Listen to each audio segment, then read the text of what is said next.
SNDP കൂടെ ഉണ്ട്, NSS കൂടെ ഉണ്ട്, പിന്നെ ചില മറ്റ് സാമുദായിക സംഘടനകളെ കൂടെ നിർത്തിയിട്ടുണ്ട്.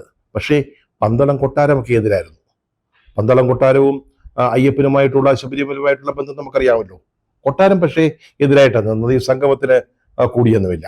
പിന്നെ ഇവർ രണ്ടു കൂട്ടരുണ്ടെങ്കിലേ SNDP NSS കാര്യമെല്ലാം നടന്നു, സംഗതി കുശാലായി എന്ന് കരുതിയതാ. പക്ഷെ അയ്യപ്പന്റെ അന്തർഗതം വേറെയായിരുന്നു. ഭഗവാൻ പക്ഷേ ഈ കള്ളത്തരം മനസ്സിലാക്കി. എന്തിനാണ് CPM-ഉം അല്ലെങ്കിൽ ഗവൺമെന്റും കോപ്പ് കൂട്ടുന്നത്? ശബരിമല ഉപയോഗിച്ച് അയ്യപ്പനിലുള്ള വിശ്വാസം ചൂഷണം ചെയ്ത് രാഷ്ട്രീയ മുതലെടുപ്പാണ്, ലാഭമുണ്ടാക്കലാണ് എന്ന് ആർക്ക് മനസ്സിലായി? സാക്ഷാൽ ശബരിമല ധർമ്മശാസ്താവിന് മനസ്സിലായി. അതോടെ എന്താ സംഭവിച്ചത്? സംഗമം തന്നെ ചീറ്റിപ്പോയി. 10,000 പേര് രജിസ്റ്റർ ചെയ്തതിന് ആകെ വന്നത് 200-300 പേരാ. അവിടെ ഉണ്ടാക്കിയ സദ്യ ഉണ്ടല്ലോ, അത് മുഴുവൻ കുഴിച്ചു മൂടുക ചെയ്തത്.